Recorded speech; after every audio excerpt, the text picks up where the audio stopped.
Bismillahirrahmanirrahim. Assalamualaikum warahmatullahi wabarakatuh. Salam sejahtera untuk semuanya. Semoga kita selalu dalam kondisi sehat walafiat dan selalu dalam lindungan Allah Subhanahu wa Ta'ala. Baiklah para mahasiswa dan pelajar Indonesia di mana saja berada.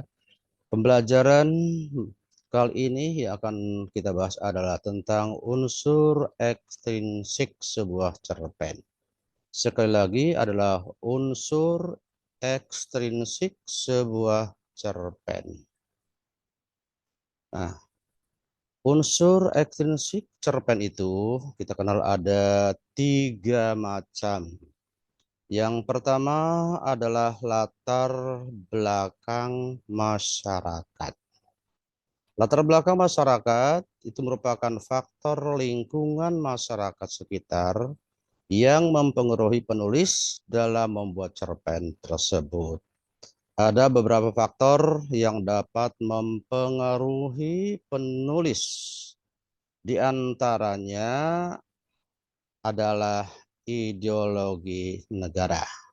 Sebagaimana halnya bahwa kita ini berideologi negara Pancasila, maka Pancasila sedikit banyaknya akan mempengaruhi kepada karya sastra berupa cerpen yang ditulis oleh penulis itu sendiri.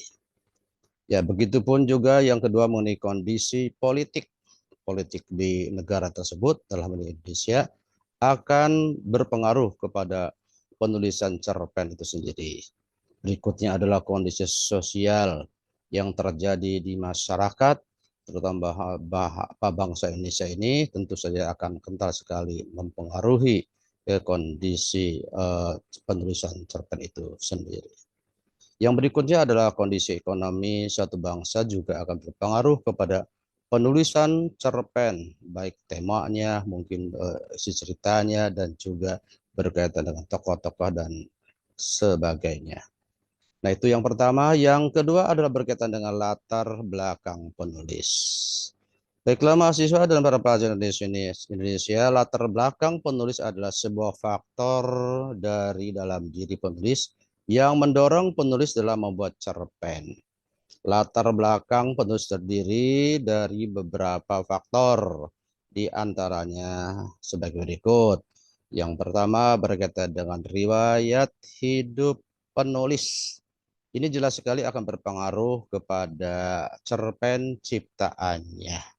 Misalnya, anak SD dengan SMP, SMA, apalagi sarjana akan berbeda teknik penulisannya, temanya, kemudian jalan ceritanya, dan lain-lain.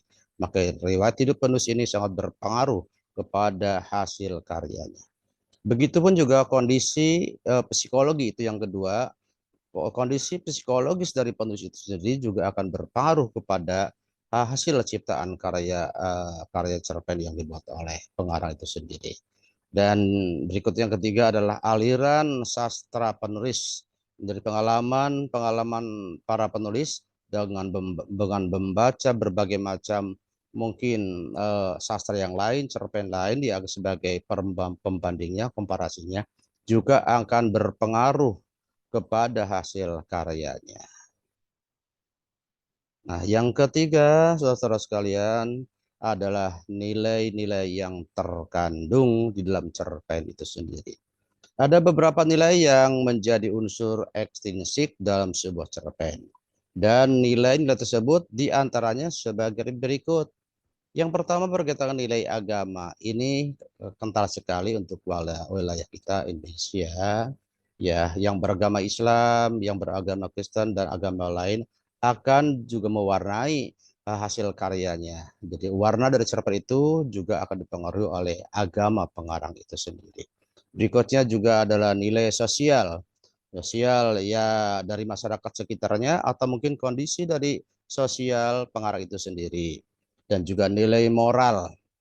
Ya, nilai moral dari suatu bangsa atau juga sekitar daerah tersebut dan juga keluarga dari pengarang itu sendiri, begitu nilai moral yang dimiliki oleh pengarang itu sendiri akan berpengaruh kepada karyanya. Dan juga nilai budaya setempat ini akan berpengaruh kepada hasil ciptaannya. Itu ada 3 hal. Berarti dalam hal ini kita bisa ambil kesimpulan sebagai rangkumannya, baik berkaitan dengan unsur intrinsik maupun unsur ekstrinsik. Nah, unsur intrinsik cerpen adalah unsur yang membangun cerpen dari dalam, yang meliputi tema, tokoh, dan penokohan, alur, kemudian juga sudut pandang, gaya bahasa, dan amat. Nah, sehubungan dengan hal itu berkaitan dengan yang terakhir ini adalah unsur ekstrinsik cerpen adalah unsur yang membangun cerpen dari luar dan meliputi latar belakang masyarakat, latar belakang penulis, dan nilai-nilai yang terkandung di dalamnya. Itu sekilas tentang unsur ekstrinsik sebuah cerpen. Mudah-mudahan dengan tayangan yang sedikit ini akan menambah pengetahuan dan juga akan menambah pengalaman dalam penulisan cerpen bagi para penulis pemula. Itu saja yang dapat saya sampaikan. Mudah-mudahan ini bermanfaat.